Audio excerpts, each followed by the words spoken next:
Walinaftatihul majlis bi ummil kitab al-Fatihah. A'udzubillahi minasyaitonir rajim. Bismillahirrahmanirrahim. Iyyaka na'budu wa iyyaka nasta'in. Shiratal mustaqim. Shiratal ladzina an'amta 'alaihim ghairil maghdubi 'alaihim waladdallin. Alhamdulillahi rabbil alamin. Wassalatu wassalamu ala ashrafil anbiya'i wal mursalin wa ala alihi wa ashabihi ajma'in. Subhanaka la ilma lana illa ma 'allamtana innaka antal alimul hakim. Rabbi shrah li sadri wa yassir li amri wahlul 'uqdatam min lisani yafqahu qawli. Qala Rasulullah sallallahu alaihi wasallam, man salaka tariqan yaltamisu fihi ilma sahhalallahu lahu tariqan ilal jannah au kama qala. Yang membawa maksud barang siapa yang mencari jalan yang mana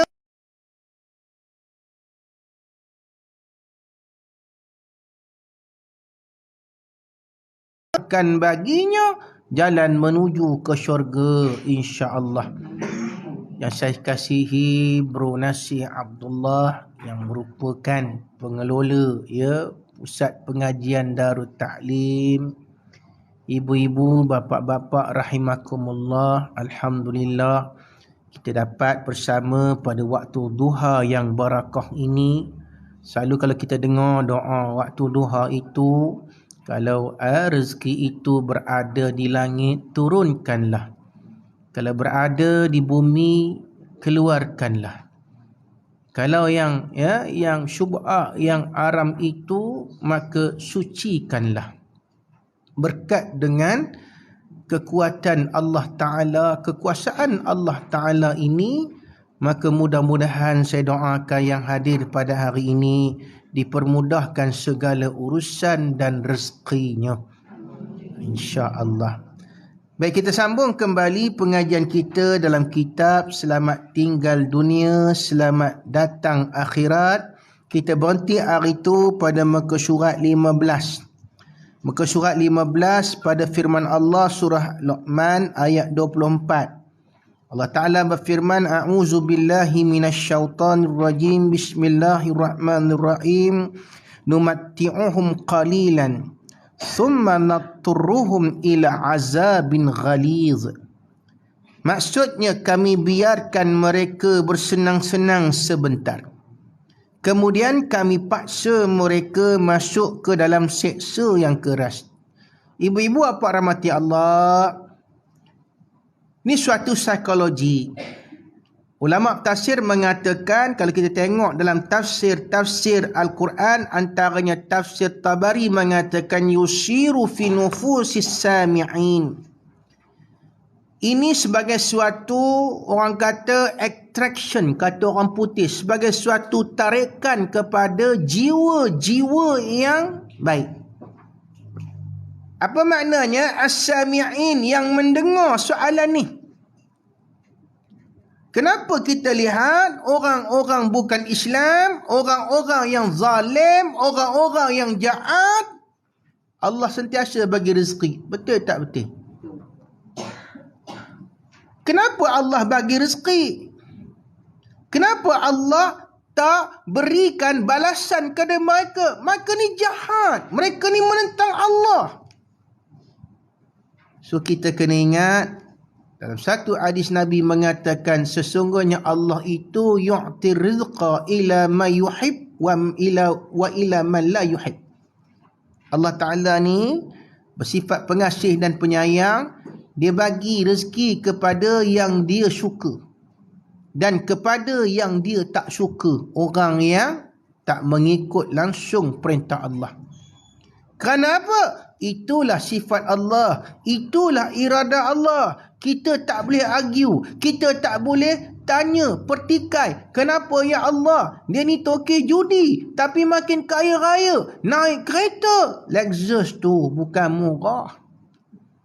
Lexus yang tinggi tu kan bukan murah. Saya tanya dengan yang menjual Toyota tu, saya tanya, Lexus ni kalau nak beli agak-agak berapa ya? Dia kata, Ustaz, kalau macam Ustaz kaki tangan kerjaan, renti kalau Ustaz. Oh, sudah. Aku rasa nampuk dengan cawan ni tadi. Saya kata, ngapa? Tu Ustaz, itu harga banglo mewah yang berjalan, kata dia. Dekat 600,000, 700,000 tu. Bukan murah Ustaz. Oh iya ke? Atau yang jenis kereta mainan ada jual tak? Mampu lah beli. Kita kata, ya Allah, dia ni jual todi ni, yang bagi mabuk orang ni. Dia ni jual dadah ni. Kenapa engkau beri rezeki kepada mereka, ya Allah? Bukankah mereka ini daripada golongan yang minal mungkirin, daripada golongan yang tidak mau kepada Islam? Mereka ni yang membuat maksiat. Kenapa ahli maksiat pun kau bagi mereka, ya Allah? Itulah iradah minallah, kehendak Allah. Tapi apakah mereka ini seronok yang Allah bagi ni? Ya Allah kata, bi annallah yumhiluhum zamanan. Ya Allah bagi mereka ini kenikmatan, Allah bagi sebentar, bukannya lama, sebentar je.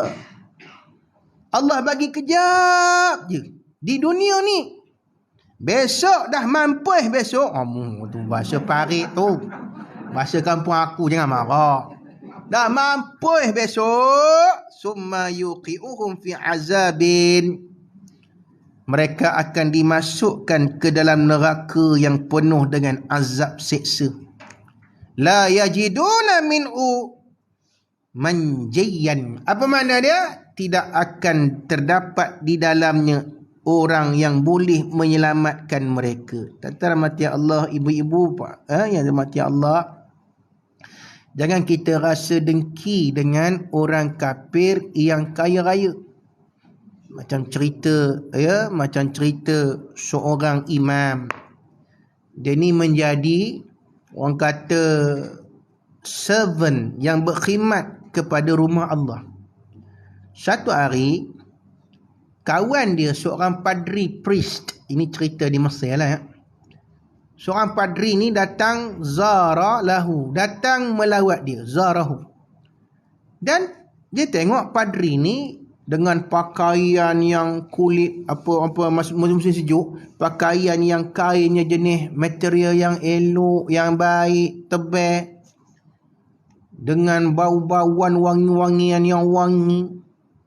Dan paling yang menarik hati dia apa dia? Kenderaan yang dinaiki oleh priest padri ini pun mewah. Bukan itu saja, di tengkuknya ada salib besar.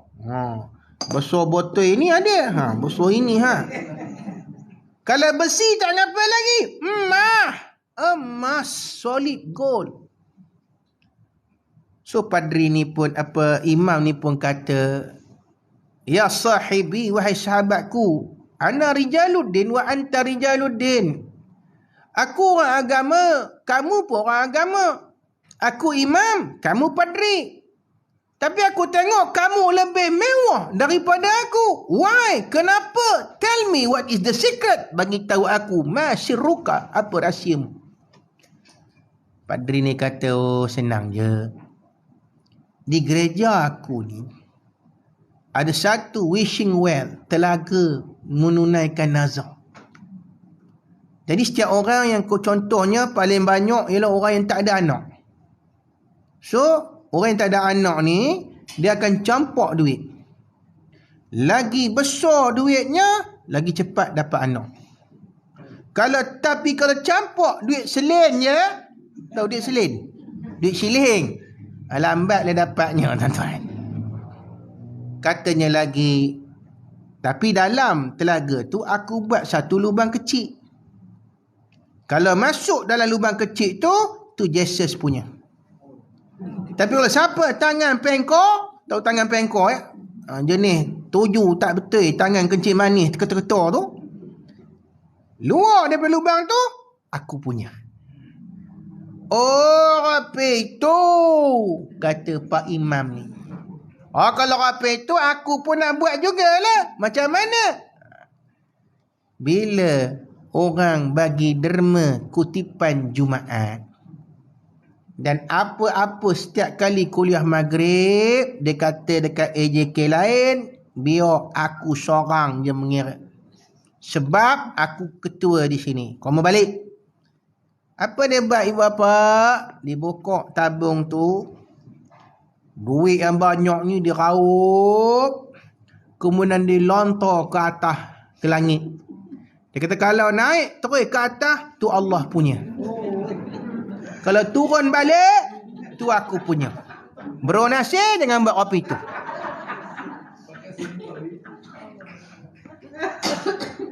Kisah ini mendapat kritikan daripada 3 agama. Kristian, Yahudi, Islam. Sebab sana ada 3 kumpulan etnik. Maka marah, maka mengatakan ini adalah penghinaan kepada agama. Semua bangun, semua marah. Sila ambil tindakan pada penulis artikel ini. Tapi di Malaysia, ada yang kononnya hafiz 15 juzuk. Hafizah 15 juzuk boleh pergi kelab komedi, tanggalkan tudungnya, tanggalkan bajunya, tinggal skirt je. Ustaz tengok ke? Aku tertengok. Siapa suruh hantar dalam Facebook aku? Satu penghinaan. Dan yang terakhir, Jakim kata dia pemegang kad OKU pula. Saya tak nak syarah lebih-lebih sebab ini masih dalam kes mahkamah. Sedangkan 3 agama ni di Mesir pun suruh ambil tindakan yang keras. Kita kalau tak ambil tindakan tuan-tuan, dilepaskan begitu saja, kita lagi teruk daripada agama Kristen dan Yahudi. Teruk kita ni. Dan baru ni saya dapat berita Kebajikan Masyarakat mengatakan dia bukan OKU. Kita tengoklah macam mana nanti. Saya tak nak syarah lebih-lebih, takut aku kena tukar pula pegala hulu lepas ni. Ya, sebab dah keluar dah ya, dalam JPA, Jabatan Perkhidmatan Awam, bagi tahu mana-mana kaki kerajaan tak boleh mengeluarkan kenyataan ya yang melangkaui mahkamah dan sebagainya. Ya, so ini sebagai inilah cerita sahaja. Ya, baik. Sebab itu ulama mengatakan maksud ayat watamti'u al-ata' al-mu'aqqad. Apa makna dia? Yang dikatakan oleh Allah Ta'ala kami beri kesenangan itu adalah mu'aqqad. Apa makna mu'aqqad? Temporary. Sementara je. Sebab apa sementara je? Kerana di akhirat nanti dia akan mendapat balasan yang cukup pedih. Wa qillatuhu binisbati ila ma'adallahu lil muslimin. Jangan susah hati ibu-ibu, bapa-bapa yang tak pernah merasa senang di dunia ni. Ustaz kemel doa kaya-kaya tak dapat lagi. Ustaz yang dapat makan roti kaya je. Tak ngapa, tak dapat di dunia, Allah bagi di akhirat. Apa kata ulama ini? Ma'adallahu lil muslimin. Apa dia? Allah Ta'ala akan baginya, bagi orang-orang muslimin ini, fil akhirah jannatuh. Allah akan bagi kepada orang muslimin di akhirat, iaitulah syurganya. So janganlah stres, kita tak kaya lagi. Yang bapa-bapa tak kahwin 2 lagi, relax. Dalam syurga banyak bidadarinya. Tak usah risau. Ada yang mengatakan ya puluhan ribu bidadarinya. Sebab itu ada satu hadis, apabila seorang Yahudi tanya dengan Nabi, bagaimanakah kekuatan orang syurga makan dan minum serta kekuatan berjima dengan bidadari ni? Nabi menjawab, mi'atar rijal, kekuatan 100 orang lelaki. Allahu Rabbi. Kalau makan tu 100 orang punya makan. Bayangkan ibu-ibu, kalau kita di dunia ni makan 100 pinggan gamak-gamak, apa kena? Bukan kencing manis, bukan darah tinggi, stroke, semua ada. Meninggal dunia terus. Ya tak? Tapi dalam syurga ada tempat untuk makan-makan. Kekuatan makannya mi'atu rijal, kata Nabi. Kekuatan 100 orang. Makanlah apa pun. Tidak ke gaut, ustaz. Kema ni gaut. Tak ada gaut. Dalam syurga tak ada sakit. Minum kekuatan 100 orang punya minum. Bayangkan kalau kita minum teh tarik. Minumlah 100 gelas pun tak ngapa. Tak cukup gelas. Ambil togok jok tu sekali. Tak ada apa penyakit dalam syurga. Dan kekuatan. Ini orang perempuan tak berapa berkenan. Apa ustaz? Yang ketiga tu apa? Garangnya bunyi. Kekuatan bersama dengan bidadari ini seumpama kekuatan 100 orang. Bayangkan. Tak payah tongkat Ali, tak payah Mak Jun cak tupai mengamuk, tak payah. Mak Jun cak gajah bertempik, tak payah. Ayat ini masa saya forum dengan almarhum Datuk Hassan Din Al-Hafiz. Dia kata apa? Ada seorang datin tu tanya dia. Dia kata, Datuk, saya ni mempunyai suami. Kami ni dah berubah minat kepada agama. Baguslah. Boleh dah akhirat nanti kami nak minta pada Allah, saya ni lah, agar saya seorang je jadi bidadari Datuk. Udah. Orang lain jangan harus, katanya. Garang, kata almarhum Datuk Hasanuddin Al-Hafiz. Kata Datuk Hasanuddin Al-Hafiz, dia kata apa dia? Boleh. Sebab dalam syurga ni mintalah apa saja, walahum ma yad'un. Surah Yasin tu. Allah Ta'ala akan makbulkan. Tapi datin kena tengok dulu. Kok datin masuk sama-sama dengan Datuk dalam syurga. Kok datin transit tempat lain dulu. Mana tu? Neraka lah ya, yang seberang sana pula. Jadi kata Datuk Hasanuddin, kalau datin transit belah sana, Datuk ni saya tak boleh jamin bidadari tak kacau. Nampak. Itu ibu-ibu, bapa-bapa rahmati Allah. Nabi menyatakan dalam syurga tidak ada kesakitan. Dalam syurga tidak ada jealousy. There is no jealousy in the heaven of Jannah. Tak ada cemburu. Okay, ibu? Tak ada cemburu. Kerana apa? Dalam syurga itu tempat untuk berseronok setelah kita diuji dengan pelbagai ujian di dunia. Betul tak betul? Siapa yang percaya dengan janji Allah, walaupun dalam dunia ini dia miskin, walaupun dalam dunia ini dia gelandangan, walaupun dalam dunia ini dia merempat, tapi kalau dia percaya dengan janji Allah, aku tak nak tunggu yang di dunia ni, tak apa, tak dapat pun tak apa, aku nak yang ada di akhirat. Maka Allah Ta'ala akan kurniakan dia ini, tempat dia ini berada dalam syurga Firdaus. Subhanallah. Ibu, saya nak tanya, sayang suami kerana Allah ke kerana nafsu? Kerana Allah. Bapa-bapa, sayang isteri kerana Allah ke kerana nafsu? Senyap dia. Itulah. Akhir zaman berapa itulah orang lelaki makin pupus, kata dia mah. Kenapa ya? Ada orang kata, ustaz saya sayang bini saya ustaz, orang betina saya ustaz, berapa latifah omong, ada tek lalat bawah dagu. Besok kalau umurnya udah warga emas, tek lalat ni tukar ke belakang tengkuk, sayang lagi tak?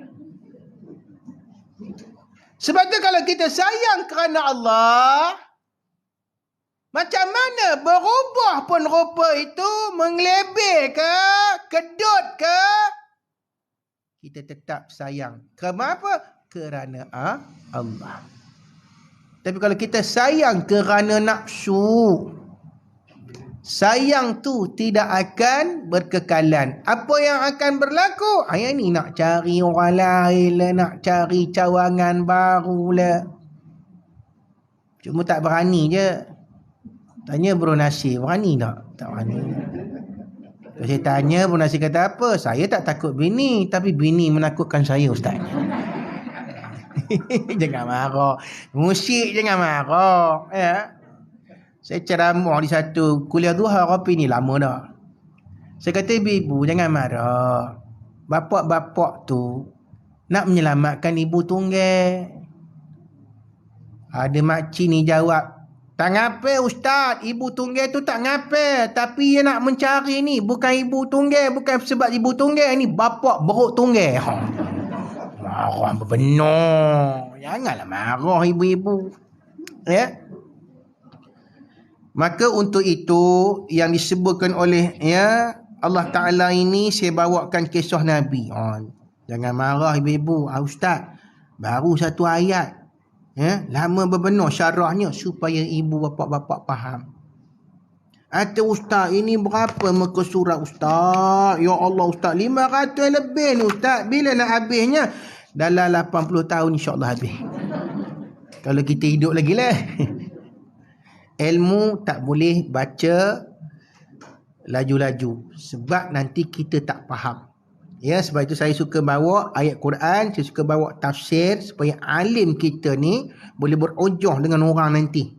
Ya, dan saya bawakan hadis Nabi sallallahu alaihi wasallam yang diriwayatkan oleh Sayyidina Umar Al-Khattab. Apa dia? Apabila satu hari Sayyidina Umar nak bertemu dengan Nabi sallallahu alaihi wasallam. Dan Nabi ketika itu sedang berbaring. Wa idza al-hasir qad assara fi jambihi. Bila Nabi bangun, nampak daripada baju yang terselak itu, belakang Nabi itu bekas tika yang keras. Ni Nabi, dia tak baring rupa kita atas tilam Dreamland, Slumberland, atau tilam Zianazin yang naik steamroll tak patah sprintnya tu. Ni Nabi, dia tidur di atas tika yang membuatkan badannya itu berbekas. Macam kita tidur atas tika mengkuang lah dulu, ingat tak? Bangun-bangun kau tak tidur tak pakai baju tu, bangun-bangun ni, oh Allah, berbatik-batik belakang tu dengan corak tika mengkuang. Fa nazartu bi basari fi khazanati Rasulillah sallallahu alaihi wasallam. Lalu aku melihat-lihat di bilik Nabi itu, apa dia reta yang ada pada Nabi. Masya Allah. Lalu kata Sayyidina Umar Al-Khattab, fa idza ana biqabdatin min sya'ir nahwa sa'in. Yang aku lihat ada satu karung syair gandum, satu sa' ini bersamaan dengan 2.75 kilogram kilogram sahaja. 2.75, tak banyak. Itu je yang ada di bilik Nabi. Dan aku lihat apa dia, qarazan fi nahiyatil ghurfati, tergantung satu kulit di dinding rumah Nabi. Allah, itu je kata Nabi. Itu je kata Nabi. Lalu fabaka Umar. Lalu Sayyidina Umar pun menangis. Fabtadarat ainayya, mengalir air mataku, tayak. Orang kampung bapak saya kata ngobak.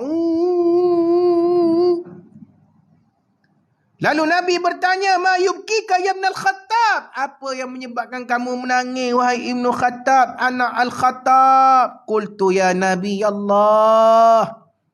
Aku pun berkata, wahai Nabi Allah, wa ma li la abki wa adzal asir qad asara fi jambi. Bagaimana aku tak menangis? Why I'm not crying? Kenapa?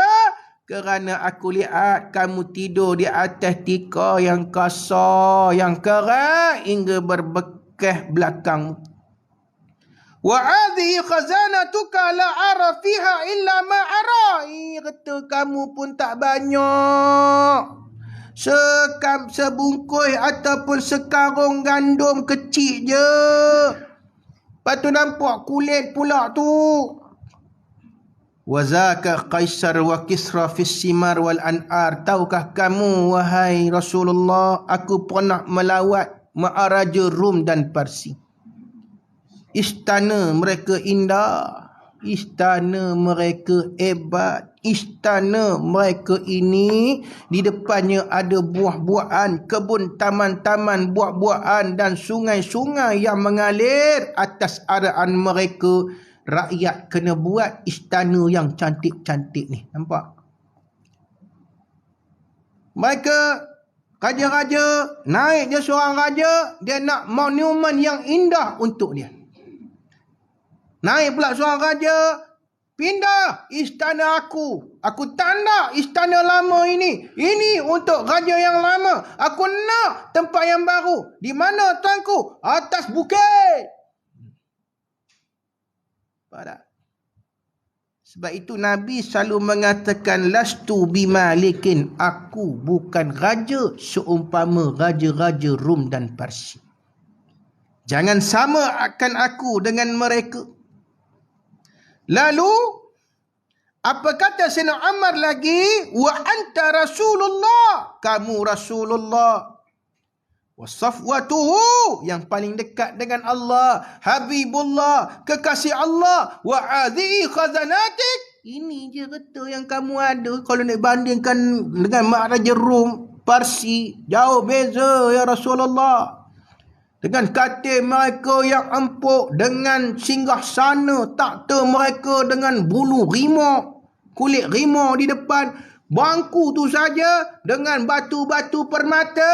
Kamu tidur atas katil yang kerah, atas tikar yang kerah. Apa kata Nabi SAW? Ya Ibn al-Khattab, ala tarda an takuna lana al-akhirah. Ini yang kita kena motivasikan diri. Ini pesan Nabi. Hadis sahih. Wahai Ibn al-Khattab, tidakkah kamu redha nikmat kita berada di akhirat? Ni ibu-ibu apa?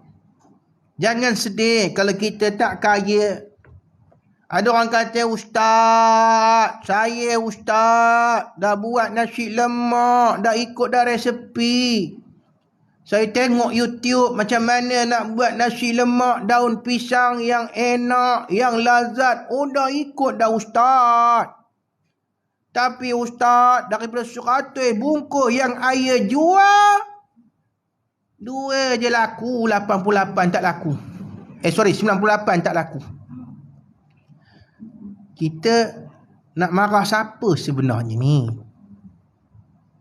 Inna Allah yarzuqu man yasha' bighairi hisab. Allah Ta'ala memberi rezeki kepada siapa yang dia mahu tanpa ada ditahan-tahan.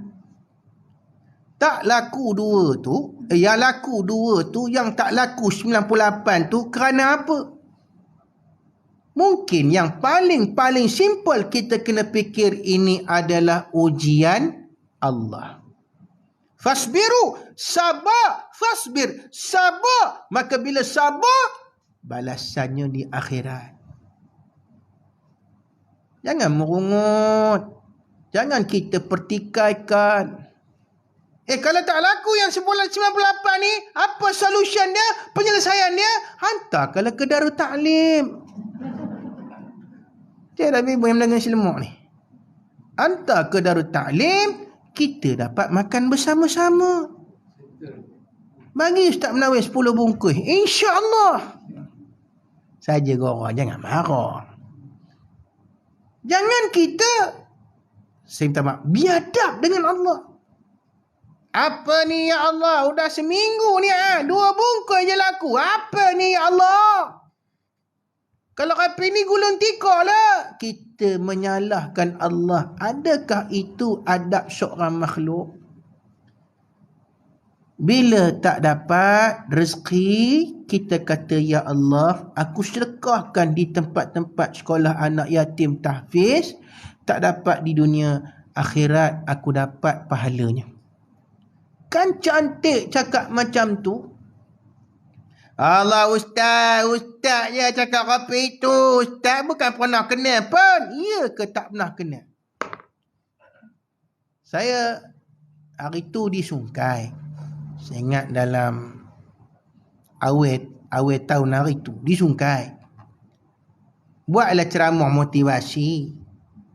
Berdiri dekat 3 jam. 3 jam berdiri. Bukan ni.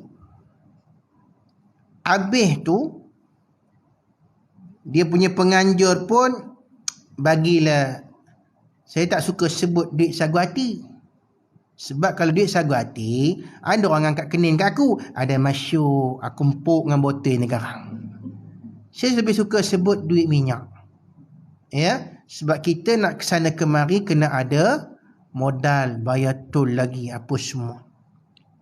Balik tu, saya singgahlah dekat simpan pula ni. Depan sikit lagi lah. Dekat bank apa ke nama. Depan tu ada orang jual cempedak goreng. Aku ni tak boleh tengok cempedak goreng. Beli. Masa nak ngeluarkan duit, dabar ni kata orang parit, dabar lah ya. Rupanya tak sedar. Ada sampui minyak ni tadi, bila saya tarik, melorot jatuh ke bawah, tak sedar. Penganjur call balik. Ustaz, ya. Saya minta maaf tanya Ustaz. Tadi saya dah bagi kan sampui tu? Saya kata, udah. Ustaz, untuk kata Ustaz, dalam tu ada RM600. 600. Aku penyeluk le poket. Bila saya tak cek lagi. Dah sampai rumah, seluk le poket. Seluk. Udah tak ada ke weh. Rupanya dah melurut ke bawah. Menung saya memikirkannya. Isteri kata, abang apa nampak tak happy je, unhappy je, ngapa? Ya Allah, ya Tuhan, tak ada rezeki abang ke? Ya, ngapa? Duit yang dapat tadi tu dah getok, cicor. Gamaknya masa abang beli ni tadi lah ni, cempedak goreng ni. Kita setan mula bisik. Setan khanas. Itulah, siapa suruh berhenti? Alah, ngapalah aku berhenti beli. Nak marah. Isteri Ustaz Solehah ni, dia kata apa? Nampak macam nama abang.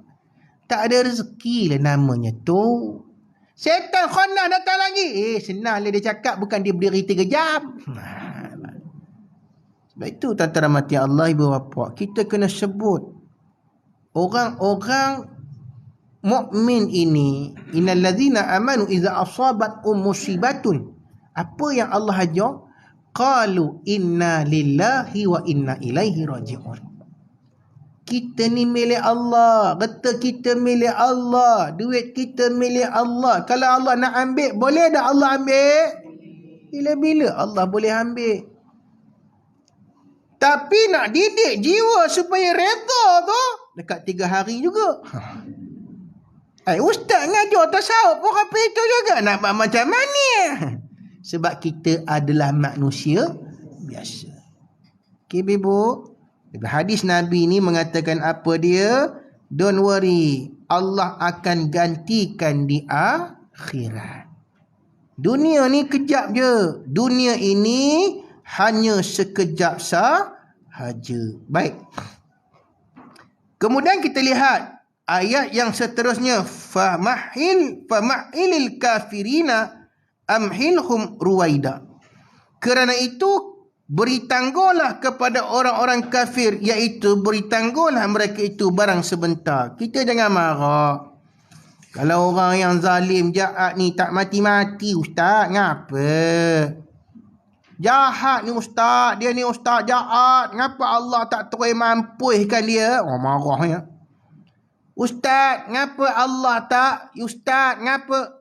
Jangan tanya, itu adalah tertakluk kepada kehendak Allah. Bukan kita punya kuasa untuk bercakap, untuk apa dia, untuk mengata. Itu bukan hak kita. Kerana ini adalah kehendak Allah. Ada orang yang zalim, Allah bagi cash di dunia ni lagi.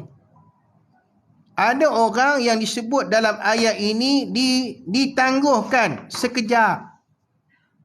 Pasal apa? Ada ulama menyatakan wal-iyazubillah, wal-iyazubillah. Jangan kita jadi macam ni. Ada ulama mengatakan ditangguhkan supaya dia ni lagi sesat. Supaya dia ni tak ada peluang. There is no chance for him to repent. Tak ada peluang untuk dia bertaubat. Sebab ini yang Allah Ta'ala sebut dalam firman-Nya dalam surah Baqarah, fi qulubihim maradun fazadahumullahu marada. Dalam hati mereka itu sakit, lalu Allah tangguhkan siksanya. Pasal apa Allah tangguhkan dulu? Allah tambahkan lagi sakit dalam hatinya. Allah jadikan dia langsung tak dapat hidayah. Allah jadikan dia sesat. Supaya apa? Di akhirat nanti azab yang cukup pedih dalam neraka Jahannam. Baik itu ibu bapa, ibu-ibu bapa yang umur 40 ke atas, yang disebut sebagai life begin at 40s. Hidup ini bermula umur 40. 40 tak ada orang mati kencing manis dah. Maknanya apa? Maksudnya kalau nak berubah, if you want to transform, berubahlah umur 40. Umur 20, 30-an, remaja 17, 20, 30-an ni mungkin masa tu kita masih tak matang lagi. Tapi biasanya orang berubah masa bila umur 40-an ke atas. Masa ni kita dah tengok tuan-tuan, kita akan merasakan apa nak jadi aku ni. Masa tu. Tu, Datuk Malik Noor yang ngangkat yang bina badan tu. Pernah menjadi Mr. Universe berapa kali. Mr. Asia berapa kali. Ni. Sehinggalah kata dia masa dia duduk dekat penthouse dia. Penthouse ni rumah mewah lah ya. Tu bukan boleh dapat kata ribu, juta tu. Rumah dia tinggi. Dia kata dia dengar azan. Allah. Dia kata dalam hati ni. Sayu benar rasanya. Apa kata dia? Sampai bila aku nak jadi peraga, bina badan, pakai spender je? Sampai bila?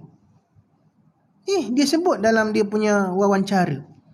Sampai bila aku nak jadi begini, buka aurat? Aku tahu hukum buka aurat ini adalah haram. Apatah lagi, penonton-penonton dia adalah daripada kalangan yang bukan lelaki. Perempuan pun tengok. Sampai bila aku nak hidup dalam keadaan glamour, banyak duit, jutawan? Sampai bila aku nak macam ni? Ini yang disebut oleh Datuk Malik Noor dalam wawancara dengan dia. Masya Allah, hebat. Dan bila dia dengar azan, dia rasa menusuk dalam jiwa dia. Dia rasa malu, dia rasa segan dengan Allah. Selama ini apa dia? Aku dah buat banyak dosa. Ini orang kata umur 40 kena berubah. Tapi boleh tak berubah, mendapat hidayah dengan saja-saja tunggu? Boleh ke? Kita tunggu depan koridor rumah kita pakai tuala, duduk sambil ngisap rokok, jiran lalu, jiran tanya, "Oi, tunggu siapa tu?" "Tunggu hidayah." Boleh ke apa itu? Tu bukan hidayah Allah, itu hidayah janda tu. Hidayah. Tak boleh. Nak cari hidayah kena ada dua. Pertama, al-kasbu, cari. So Datuk Malik Noor kata dia pun cari ustaz-ustaz. Yang kedua apa ada? Al-juhdu, sungguh-sungguh pertahankan apa yang kita faham.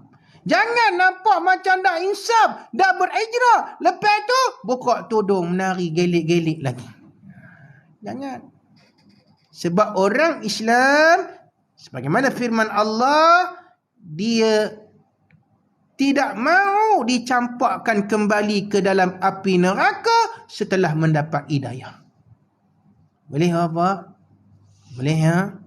Yang ada pada hari ini, saya tahu dulu tak bertuduh. Tahu.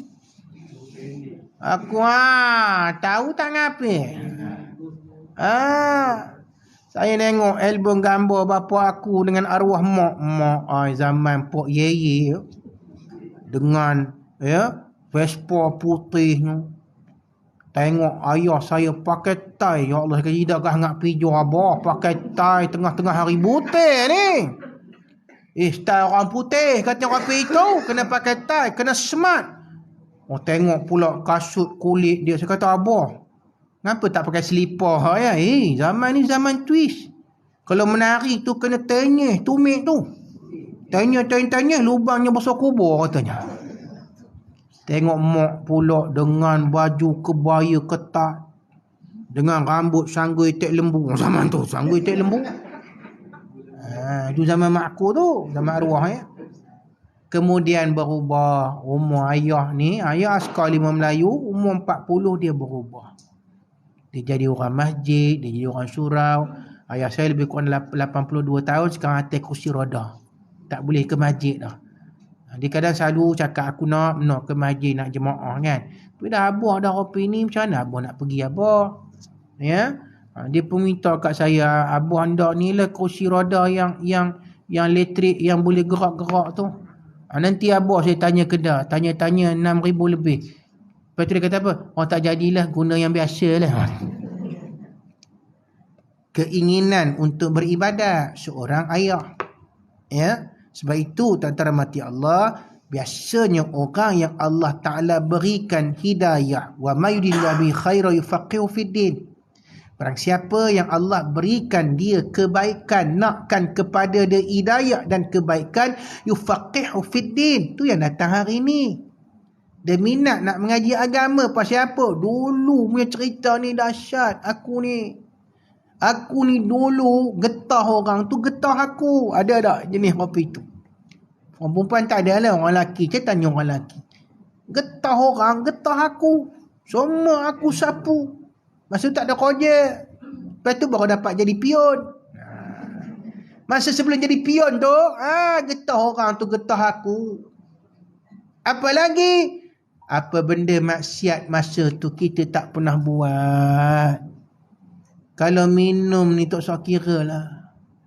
Saya selalu cakap kat Bro Nasir. Ingat tak bro, masa zaman akhir 70-an, awal 80-an, ada satu iklan yang bunyi Guinness Stout, nala yerken, nala zea. Bro Nasir dia faham. Kamu tak faham. Dalam panggung wayang tu, iklan arak. Sekarang je tak boleh. Dulu iklan arak dulu. Kita tengok dia buka botol tu, berbuih-buih keluar, umur sedap. Rasa nak minum. Apa benda kita tak pernah minum. Tuak pun kita sapu. Apa benda daun teruk tak pernah main. Apa benda judi kita tak pernah main. Saya ada seorang sahabat ni tuan-tuan, punya ketagih judi ni. Bukan aku lah, sahabat aku. Semut tu dia tekap dengan tapak tangan. Semut yang banyak-banyak dia tekap. Cuba kira berapa. Kalau betul, teman bayar RM10. Kalau salah, Mika bayar teman RM10. Macam tu punya berjudi. Punya ketagih sangat ni. Kita pun kira. Maksud aku ke tu? Tidak. Kira. 20. Teka tengok-tengok. Bukan 20. 20,5. Pasal seekor dah terputus 2 badan. Sampai macam tu. Inilah perangai orang-orang jahiliyah. Minum arak, berjudi, bergaduh. Islam dah datang, dah clear dah benda-benda ni. Kenapa kita mesti ulang balik? Sebab tu yang masuk neraka tu. Baru ni kan Perak gaduh dengan Kelantan. Liga Super ke baru ni?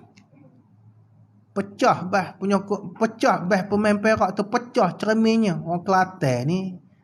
Mu tak sama main, yang kawai gedebe, pecah cermin. Tuan-tuan rahmati Allah, apa guna sampai macam tu kerana sebiji bola?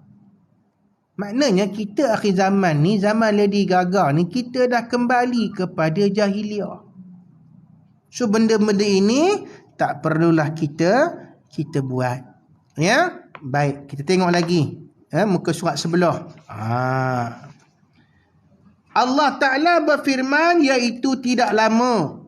Serta firman Allah, afaman wa'adnahu wa'dan hasanan fa'walaqihi kaman matta'nahu mata'al hayatid dunya summa wa yaumal qiyamati minal muhdarin. Maka apakah yang kami jadikan kepadanya itu suatu janji yang baik, lalu dia memperolehinya sama dengan orang yang kami berikan kepadanya kenikmatan hidup duniawi, kemudian dia pada hari kiamat termasuk orang-orang yang diseret ke dalam api neraka. Maknanya ini suatu motivasi. Orang yang beriman, Allah telah menjanjikan kepadanya di akhirat ditunaikan janji kebahagiaan. Sebab itu di dunia ini tempat taat, tempat ikhtibar, tempat ujian. Jangan kita merasa marah dengan ujian Allah Ta'ala ni. Macam cerita seorang ibu yang mengadu. Dia kata, Ustaz, ya puan, saya ni Ustaz dulu kahwin yang pertama dengan suami. Okeylah beberapa tahun. Apa baru saya tahu Ustaz, suami yang pertama saya ni kaki pukul Ustaz. Suka nampak, suka tumbuk. Sampai hampir gugur kandungan saya Ustaz. Akhirnya saya minta fasah, minta cerai, jumpa pejabat qadi tu minta cerai. Sebab apa? Sebab suami saya ni suka mukul saya. Dapat cerai, minta fasah. Lama Ustaz, saya tak kahwin-kahwin, 5 tahun lebih kurang sebab saya cerai Ustaz. Adalah jemaah masjid, tak tahu masjid mana ya. Masjid Seri Raya ke tak tahulah ya. Nak meminang saya sebab saya ni masih muda. Nak pinang saya Ustaz. Saya kata saya tak ada dah serik dah pengalaman dengan suami yang pertama dulu. Tak ada. Udah. Tak. Muslimat ni Ustaz, dia mempujuk, dia berkata dia ni baik, banyak duit, orangnya penyabur, tak ada kaki pukul, orangnya tak baran, baik. Akhirnya dah dipujuk-pujuk, itulah hati orang perempuan. Seumpama kerak nasi, bila direndam akhirnya lembut juga. Betul tak baik? Kahwinlah.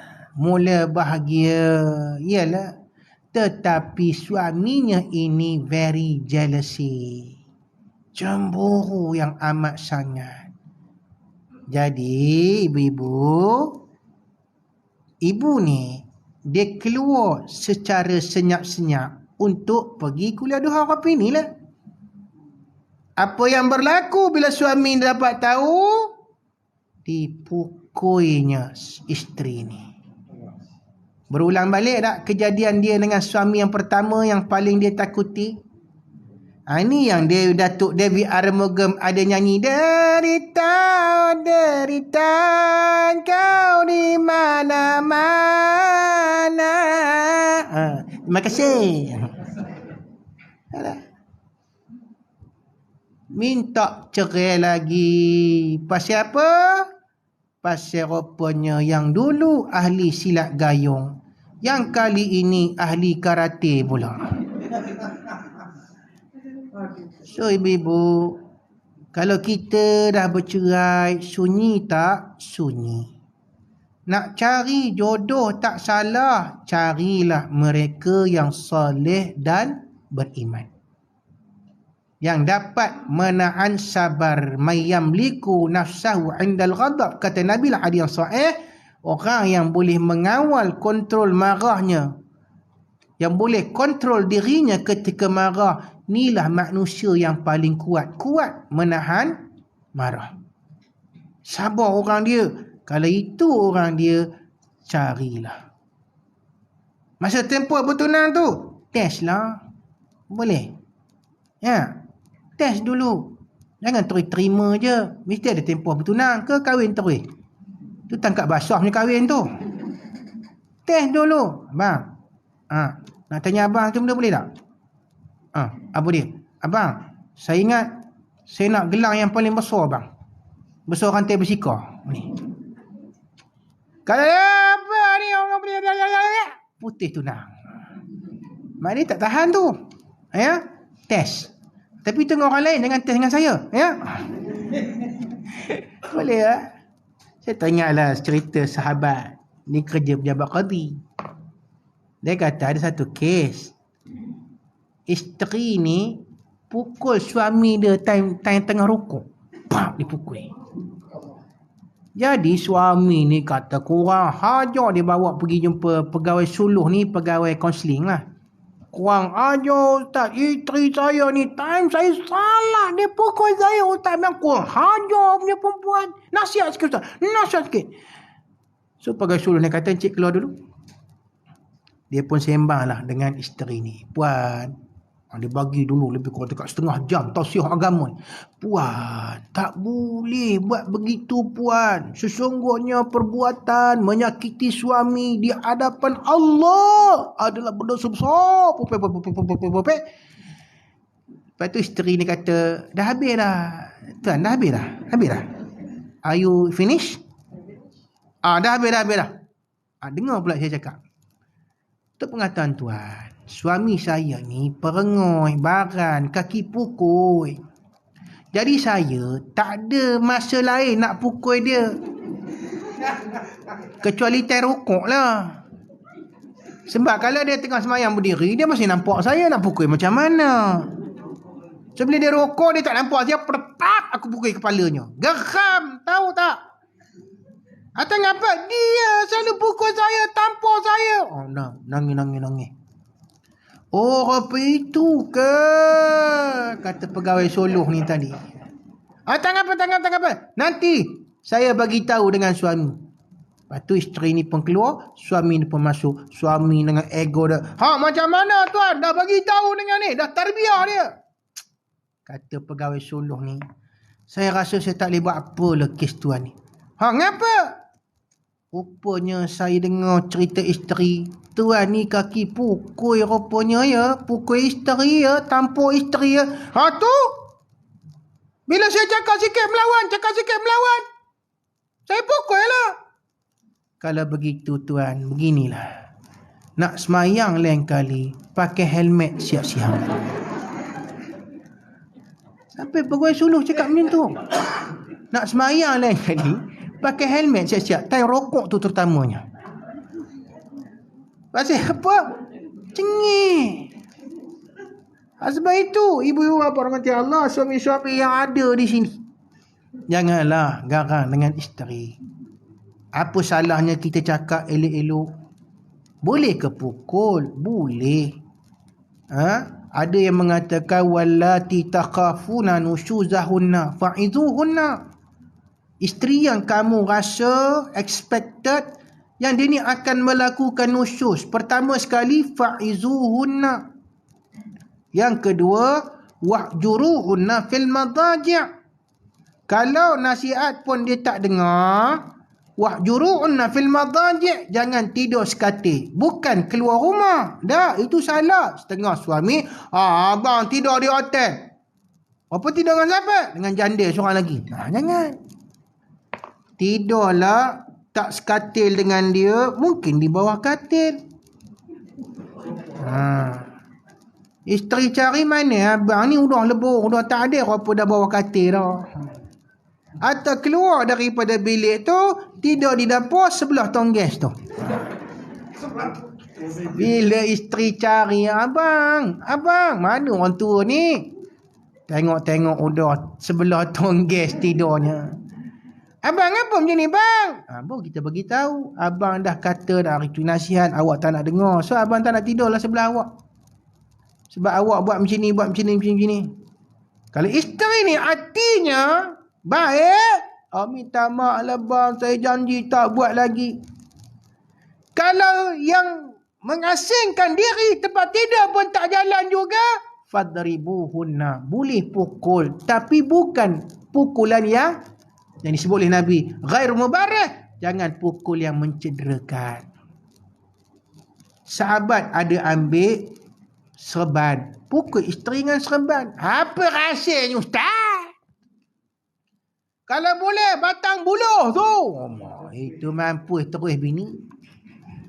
Dengan serban, dengan sejadah dilipat-lipat pukul. Kerana fil Islam uqubah laisa li ta'zib walakin li ta'dib. Dalam Islam hukuman bukan untuk menyeksa tetapi untuk membetulkan. Boleh ibu? Kalau kita bagi penumbuk ni suami yang zalim, bagi penumbuk, bagi penerajang, sampai patah riuk, sampai cedera kecantikan bibir ni mula bawah hidung herut jadi sebelah telinga. Apa benda tu? Islam tak suruh macam tu. Boleh pukulan yang tidak mencederakan dengan benda-benda yang lembut. Itu Islam. Ni keadilan Islam. Jangan sebab isteri ni tak melawan, kamu bagi, kamu tampar, kamu terajang, kamu tumbuk, mentang-mentang dia makhluk yang lemah. Kecuali isteri yang ada black belt, tali pinggang taekwondo, tu tak boleh apa-apa. Dia tak berani.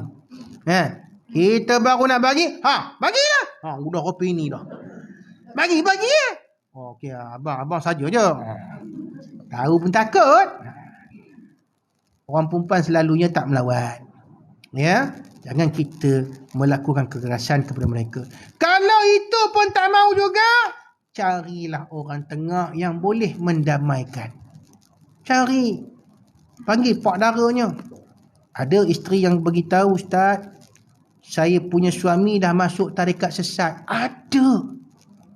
Tak apa-apa ibadatnya ustaz. Bila saya tanya abang, ni sesat bang, apa ikut bang? Yang semayang ni semua lambat nak ke syurga. Awak punya cara cepat. Ada. Yang semayang subuh bapak, buka je tingkap, sebut tu je, hai Allah. Udah semayang subuh. Ramai orang ikut, dekat 2,000 lebih. Semua kaki malis semayang. Siapa cerita ni? Almarhum Tan Sri Mufti Perak. Subhanallah. Sesat, dia tahu sesat, tapi pasal apa? Maulana dia bagi tahu apa dia? Nak cepat pergi syurga, kita ikut lebuh raya. Orang lain tu ikut jalan lama. So ibu-ibu hati-hatilah.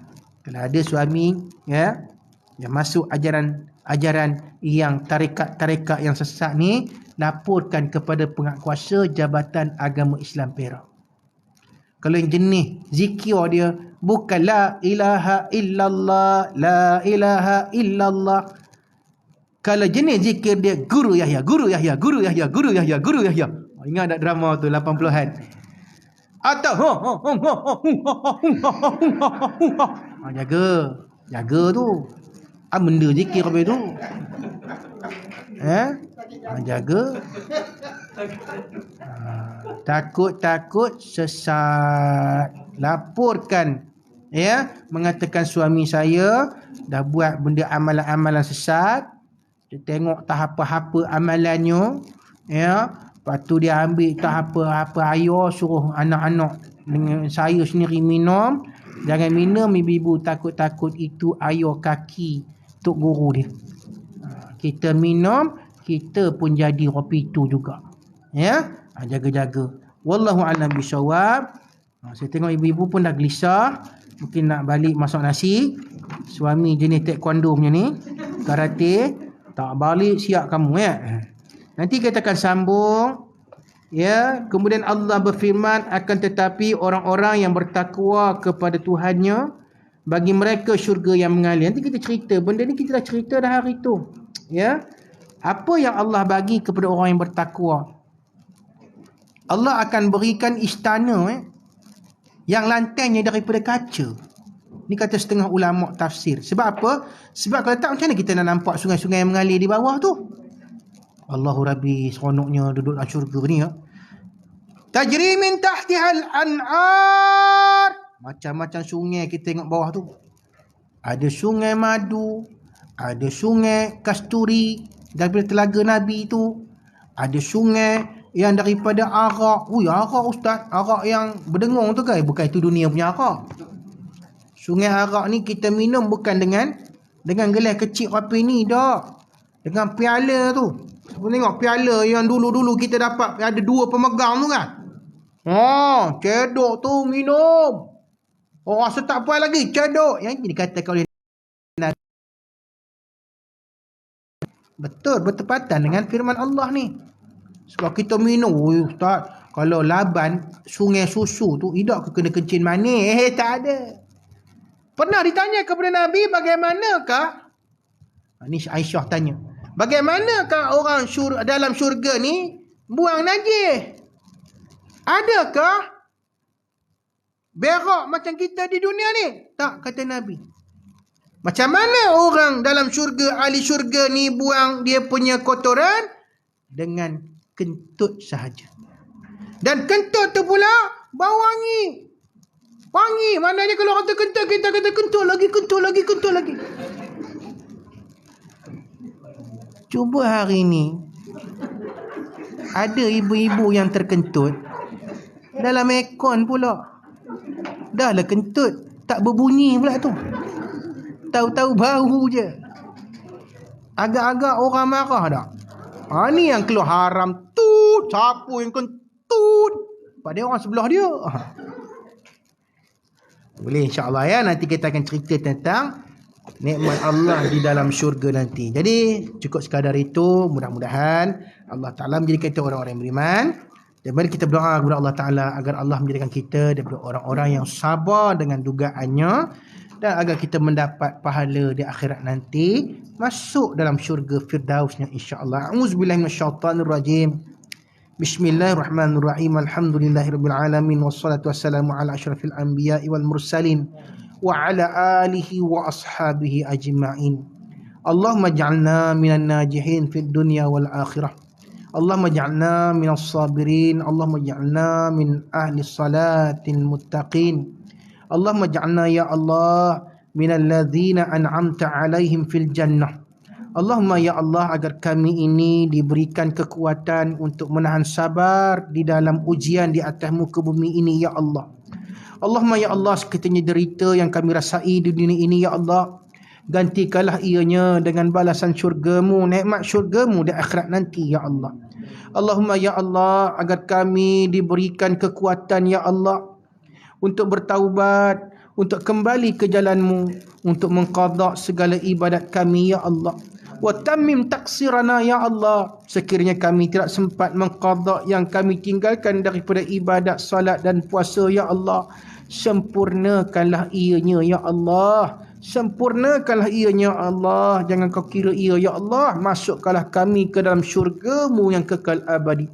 Rabbana atina fid dunya hasanah wa fil akhirati hasanatan wa qina azabannar. Walhamdulillahi rabbil alamin. Subhanakallahumma wa bihamdika asyhadu an la ilaha illa anta wa nastaghfiruka wa natubu ilaik. Wal 'asr innal insana lafi khusr illa alladhina amanu was-salihati wa tawassaw bil haqq wa tawassaw bis sabr. Assalamualaikum warahmatullahi wabarakatuh. Terima kasih. Sama.